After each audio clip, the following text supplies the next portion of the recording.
Halloween night, my favorite night of the year, Halloween Horror Nights. Ours too. Oh, I can imagine. How does it feel now that everything has come together and this is it? It's a relief. It's a relief. It is always a sprint to the finish. We've been doing this for 24 years, so but every year it's always those final touches, that last week that we're just getting in there, and it's nice to have it come to fruition, especially after a year of work that we've put into it. Oh yeah, I bet your brain's already ticking on 25. We've already started. Yeah, we started 5 weeks ago. Oh wow. Yeah. It doesn't stop for us. Oh, we I just can keep imagine. going, and we like it that way. Oh yeah, couldn't have it any better, I'll bet. And now, as a Halloween fan, I like both the really old school, jump scares and that kind of thing, as well as technology. And you've got like a really good range this year. So can we kind of start out first with the high tech? I know, like Alien versus Predator, you pulled off American Werewolf so well last year. Can you tell us about the most high tech things that you're doing this year? Absolutely, definitely the puppets would be at the top of that list. Yeah, we learned a lot from what we did with American Werewolf.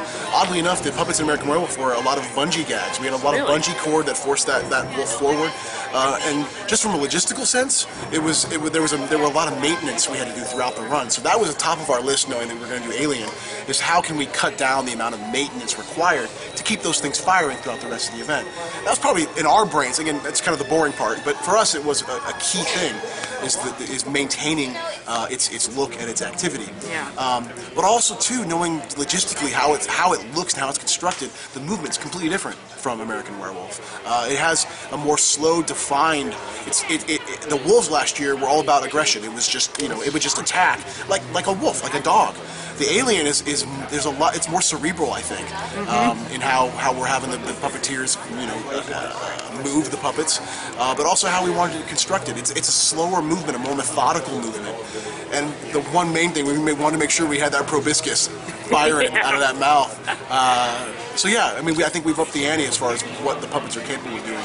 And it's something I think we'll continue to do in the future. Oh, great. And then let's kind of hop to the other end of things, because I cut my teeth on the old community haunted houses where, cheap costumes, and they all relied on the aggression of the characters. Yeah. So how do you address that here? I know I've already been through Halloween, and wonderful jump scares, great old school detail too, but a lot of character energy. So what's here for the old school fans this year, besides Halloween, of course? Well, again, Halloween being a perfect example of a very simplistic maze that is also incredibly effective.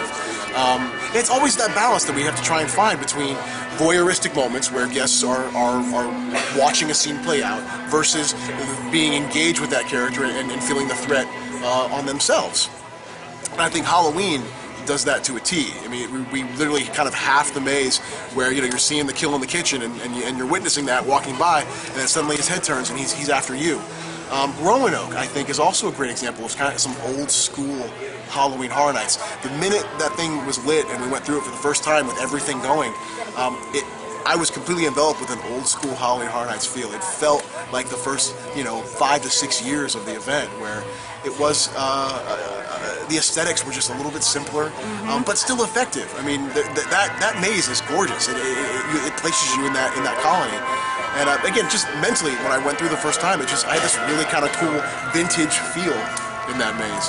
Oh, I think I'm going to love it. And then one last quick question. So you've been around then, you've seen that evolution from simple all the way up to something that really could be in a movie. Yeah. So how has it kind of been for you to A, live it, and B, bring it to life? Yeah, well, and again, I came here as a guest. I've been to every single Halloween Horror Nights. I came here as a kid with my dad. The first couple of years, Fright Nights, the second Fright Nights, first year of Horror Nights, being a character in '97. So myself and many people on the team, we've kind of been able to touch many facets of the aspects of a Horror Nights event, and to see the evolution of it is really cool. I think by having brands also raise our game a bit, because we have to fulfill all of the aesthetics that brand requires us to do. But I think also by doing those, it also raises the game on our original mazes, because we want everything to feel on the same level.